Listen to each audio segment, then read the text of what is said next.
ഉമർ ഹർബിന്റെ കവിതകളിൽ ഗസൻ ജീവിതം മുഴുവൻ പതിഞ്ഞിരുന്നു. ദേശനിരാസവും നഷ്ടവും പ്രതിരോധവും പ്രതീക്ഷയും എല്ലാം അതിലുണ്ടായിരുന്നു. പ്രതീക്ഷ മരിക്കരുത്, ഓർമ്മകൾ നിലനിൽക്കണം എന്നതായിരുന്നു കവി സന്ദേശം. വിശപ്പ് കാരണം മരണപ്പെട്ട കവിയാണ് ഉമർ. റിസാല, സെപ്റ്റംബർ 2025. ഉമർ ഹബ് വിശന്നു മരിച്ച കവി. അഷ്ഫാഖ് അസ്സഖാഫ് എഴുതുന്നു. ഗസയുടെ സാഹിത്യത്തെയും ജീവിത രീതിയെയും ഒരേപോലെ പ്രതിനിധീകരിച്ച വ്യക്തിയാണ് ഉമർ ഹർബ്. ഒരു കവി എന്നതിലുപരി തൻ്റെ ജനത അനുഭവിക്കുന്ന നോവുകളുടെ പ്രതിരോധ ശബ്ദം കൂടിയാണ് അദ്ദേഹം. സംഘർഷഭരിതമായ ഗസയുടെ മണ്ണിലാണ് ഉമർ ഹർബ് ജനിക്കുന്നത്. ബാല്യകാലം മുതൽ തന്നെ സാഹിത്യത്തോടും സാമൂഹിക പ്രവർത്തനങ്ങളോടും അദ്ദേഹത്തിന് വലിയ താല്പര്യമായിരുന്നു.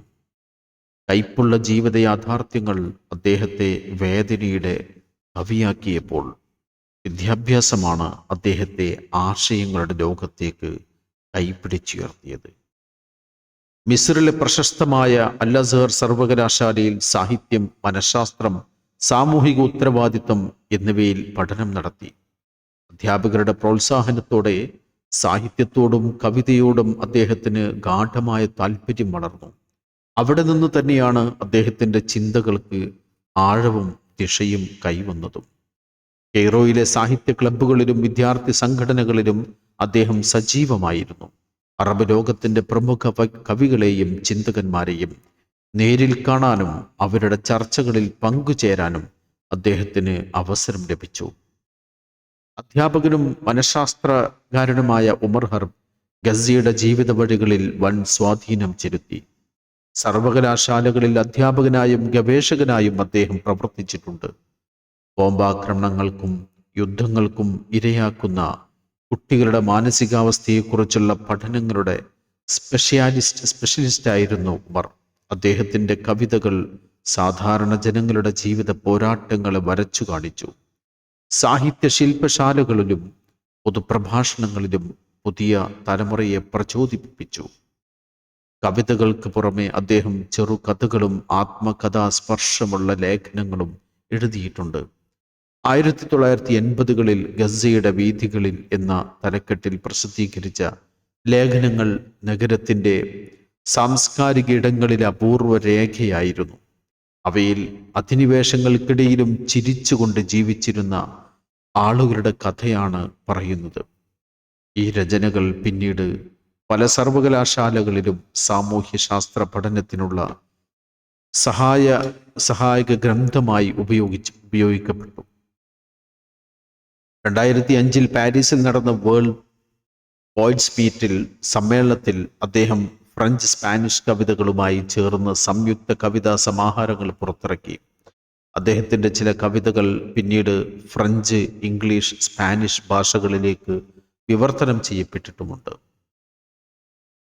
ത്യാഗത്തിൻ്റെ നാളുകൾ. ഗസയിലെ ആക്രമണങ്ങൾ അദ്ദേഹത്തിൻ്റെ കുടുംബജീവിതത്തെ തീർത്തും തകർത്തു കളഞ്ഞു. ഭാര്യയും മക്കളും കൊച്ചുമക്കളും പല വ്യോമാക്രമണങ്ങളിലായി കൊല്ലപ്പെട്ടു. നഷ്ടമനുഭവിക്കുന്നതിൻ്റെ നടുവിൽ പോലും ഉമർ ഹർബ് സമൂഹത്തിനായി പ്രവർത്തിക്കുകയായിരുന്നു. യുദ്ധത്തിൽ മാനസികമായി തകർന്ന കുട്ടികൾക്ക് കൗൺസിലിംഗ് സൗകര്യങ്ങൾ ഏർപ്പെടുത്താൻ അദ്ദേഹം നിരന്തരം ആവശ്യപ്പെട്ടു. രോഗം തീവ്രഘട്ടം പിന്നിട്ടിട്ടും സാഹിത്യത്തിലൂടെയും മനുഷ്യാവകാശ പ്രവർത്തനങ്ങളിലൂടെയും അദ്ദേഹം ജനങ്ങൾക്കൊപ്പം നിന്നു. ഗസയിലെ ക്ഷാമവും ഉപരോധവുമാണ് അദ്ദേഹത്തിൻ്റെ ആരോഗ്യത്തെ പൂർണ്ണമായും അവതാളത്തിലാക്കിയത്. 120 കിലോഗ്രാമിലധികം ഭാരമുണ്ടായിരുന്ന അദ്ദേഹം അവസാന ദിവസങ്ങളിൽ വെറും 40 കിലോഗ്രാം മാത്രമായി ചുരുങ്ങി. ഭക്ഷണവും മരുന്നും ലഭിക്കാതെ ഈ സെപ്റ്റംബറിൽ അദ്ദേഹം മരണപ്പെടുകയായിരുന്നു. അദ്ദേഹത്തിൻ്റെ വിയോഗം ഗസയുടെ ബൗദ്ധിക സാംസ്കാരിക ജീവിതത്തിന് വലിയ നഷ്ടമായാണ് കണക്കാക്കപ്പെടുന്നത്. അദ്ദേഹത്തിൻ്റെ അന്ത്യം അറബ് ലോകത്തെ മാധ്യമങ്ങൾ വ്യാപകമായി റിപ്പോർട്ട് ചെയ്യുകയുണ്ടായി. ബെയ്റൂത്തിൽ നിന്ന് മരാക്കഷ് വരെയുള്ള സാഹിത്യ മാസികകൾ അദ്ദേഹത്തിന് പ്രത്യേക പതിപ്പുകൾ സമർപ്പിച്ചു. പല അറബ് സർവകലാശാലകളും അദ്ദേഹത്തിൻ്റെ പേരിൽ സ്മാരക പ്രഭാഷണങ്ങൾ സംഘടിപ്പിച്ചു. അദ്ദേഹത്തെ അനുസ്മരിക്കുന്ന കവിതാ സമാഹാരങ്ങളും പുറത്തിറക്കി. കവിതയുടെ ലോകം.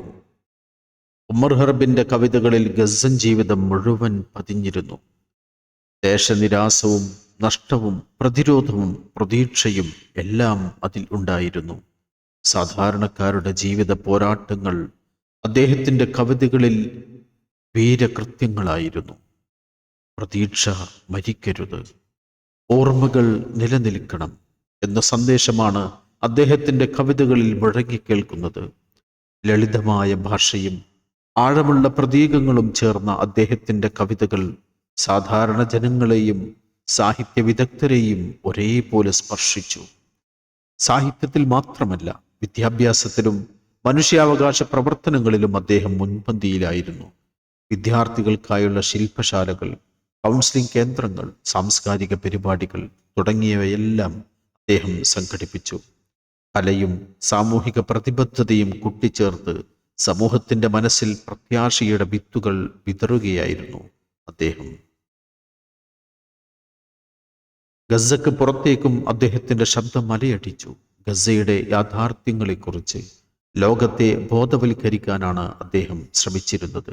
അദ്ദേഹം പലപ്പോഴും അന്താരാഷ്ട്ര സമ്മേളനങ്ങളിൽ ഗസയിലെ ജീവിതത്തെക്കുറിച്ച് പ്രസംഗിച്ചു. 1999 ജോർദാനിലെ അമ്മാനിൽ നടന്ന അറബ് കലയും പ്രതിരോധവും സമ്മേളനത്തിൽ അദ്ദേഹത്തിൻ്റെ പ്രഭാഷണം വലിയ ചർച്ചയായിരുന്നുവെന്ന് സാഹിത്യ മാസികകൾ രേഖപ്പെടുത്തി. കല മനുഷ്യരുടെ അവസാന അഭയമാണ് എന്നായിരുന്നു പ്രസംഗത്തിൻ്റെ തലവാചകം. അറബ് സാഹിത്യ ലോകത്ത് ഉമർ ഹർബിന്റെ കവിതകൾക്ക് വലിയ അംഗീകാരമാണ് ലഭിച്ചത്. മനുഷ്യാവകാശ പ്രവർത്തനങ്ങളിലും വിദ്യാഭ്യാസ രംഗത്തും അദ്ദേഹം അനേകം പുരസ്കാരങ്ങളും നേടിയിട്ടുണ്ട്. അദ്ദേഹത്തിൻ്റെ മരണശേഷം ഗസയിലെ സ്കൂളുകളും സാംസ്കാരിക കേന്ദ്രങ്ങളും ആ കവിതകളെ വായിക്കുകയും ചർച്ച ചെയ്യുകയുമാണ്. പുതിയ തലമുറയിലെ എഴുത്തുകാർക്ക് അദ്ദേഹത്തിൻ്റെ ജീവിതവും കൃതികളും ഊർജം പകരുന്നുണ്ട്. ഗസയിലെ ചെറുപ്പക്കാരെ എഴുത്തിലേക്കും വായനയിലേക്കും ആകർഷിക്കാൻ അദ്ദേഹം അൽ കലം എന്ന പേരിൽ സാഹിത്യ ശില്പശാലകൾ സ്ഥാപിച്ചു. വിദ്യാർത്ഥികൾക്ക് തൻ്റെ കവിതകളെ വിമർശിക്കാൻ അവസരം നൽകുകയും വായനക്കാരുടെ കണ്ണിലൂടെ കവിയെ തിരിച്ചറിയുക എന്ന ആശയം അവതരിപ്പിക്കുകയും ചെയ്തു.